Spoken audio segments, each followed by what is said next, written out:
जय हिंद दोस्तों। तो मिडिल ईस्ट एक बार फिर से बहुत ही डेंजरस टर्निंग पॉइंट ले रहा है, क्योंकि इजराइल और ईरान की जंग अब पूरे मिडिल ईस्ट के लिए एक वर्ल्ड वॉर 3 की सिचुएशन जैसी बन चुकी है। और 14 से 16 जून के बीच में जो डेवलपमेंट हुई उसने तो पूरी रीजन को हिलाकर रख दिया है, क्योंकि missile strike, drone raids, air strikes, तो ये सब कैसे शुरू हुआ और क्या ये कोई बड़ी वॉर का सिग्नल है? तो जैसा कि आपको भी पता ही होगा कि ईरान और इजराइल की दुश्मनी बहुत ही पुरानी है। जैसे कि ईरान एक शिया मुस्लिम पावर है और इजराइल एक ज्यूइश मुस्लिम स्टेट है, और दोनों के बीच में ही आइडियोलॉजिकल, मिलिट्री और पॉलिटिकल राइवलरी चलती रहती है। और अगर हम पिछले समय में जाकर देखें तो इजराइल के लिए ईरान सबसे बड़ा खतरा है, क्योंकि कहीं ना कहीं ईरान हिजबुल्लाह और हमास जैसे ग्रुप्स को बहुत ज्यादा सपोर्ट करता है आर्म्स एंड एम्युनिशन प्रोवाइड करने में। और अगर बात करें ईरान की, तो ईरान के लिए इजराइल सिर्फ एक जियोनिस्ट रिजीम है जो कि सिर्फ पैलेस्टीन को दबाने का काम करता है। तो इन दोनों कंट्रीज ने कभी भी डायरेक्ट वॉर तो नहीं की, लेकिन सीरिया, लेबनान और साइबर स्पेस में प्रॉक्सी वॉर चलती रहती है। तो आइए अब सबसे पहले समझते हैं कि जंग की शुरुआत होती कहां से है। तो 14 जून 2025 को सुबह सुबह रिपोर्ट आती है कि इजराइल ने सीरिया के डेमास्कस के आसपास ईरानियन मिलिट्री के कॉन्वे पर एयर स्ट्राइक कर दी है, और इस एयर स्ट्राइक में ईरान के 5 IRGC सोल्जर्स मार दिए गए,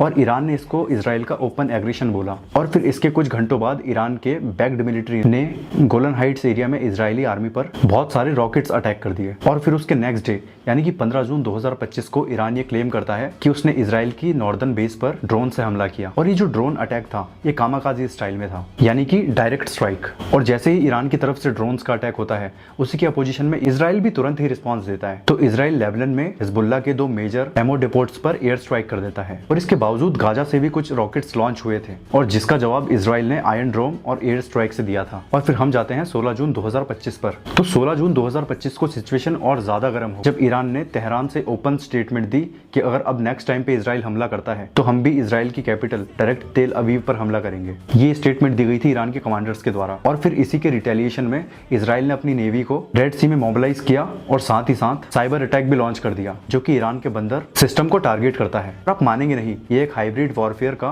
क्लासिक एग्जांपल था, प्लस साइबर अटैक, तीनों ही चीजें एक साथ हो रही थी। तो जैसा कि आपको भी पता है कि लड़ते लड़ते बहुत ज्यादा टाइम हो चुका है, तो अब इस अटैक पर ग्लोबल रिएक्शन क्या था? ये जो बड़े बड़े न्यूज चैनल हैं, CNN, BBC, इन सब का रिएक्शन क्या था, आइए जानते हैं। तो इस वॉर पर वर्ल्ड का टोटल मिक्स्ड रिएक्शन रहा, जहां पर यूनाइटेड स्टेट्स ऑफ अमेरिका ने इजराइल को फुल सपोर्ट किया और एक्सीलेट ना करने की सलाह दी। पर इसी बीच रशिया का रिएक्शन आता है। तो रशिया ने ईरान के एक्शन को डिफेंसिव कहा, यानी कि ईरान जो भी कर रहा है वो खुद को बचाने के लिए कर रहा है। चाइना ने तो दोनों कंट्रीज से रीस्ट्रेन की अपील की।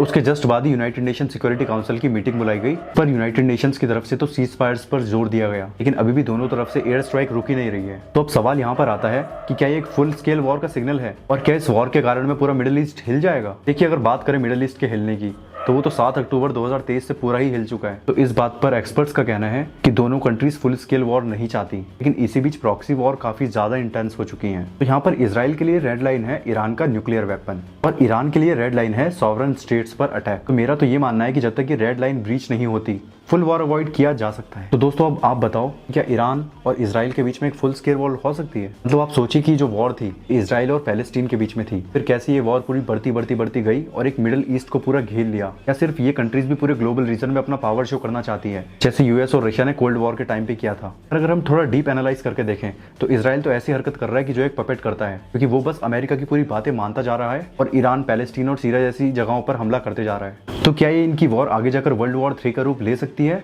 या फिर सिर्फ ये एक पावर शोइंग वॉर है कि जिसमें इजराइल कह रहा है कि मैं बड़ा और ईरान कह रहा है कि मैं बड़ा? और जैसा आप देख सकते हैं कि मिडिल ईस्ट को तो आप साइड रख दीजिए, इवन रशिया, यूक्रेन या फिर इंडिया, पाकिस्तान, इन सारी कंट्रीज में भी कितनी सिमिलैरिटीज हैं, कैसे बस वॉर पे वॉर करी जा रही हैं। इस सब का फायदा किसको मिल रहा है? बस डोनाल्ड ट्रंप को। डोनाल्ड ट्रंप ने पूरी मौज कर रखी है कि उसने क्या किया है, एलोन मस्क के सपोर्ट में उसने किया ही क्या है। एलोन मस्क के सपोर्ट में तो पूरा इलेक्शन जीत गया, और अब एलोन मस्क को लात मार के भगा दिया। तो आप सोचिए कि जो इंसान जिसको प्रेसिडेंट बना सकता है उसका सगा नहीं हुआ, तो किसी कंट्री का क्या ही सगा होगा। और हम यहाँ पर क्या करते हैं, डोनाल्ड ट्रंप आ गए, माला चढ़ा दी, जो भी पहनाना है पहना दिया।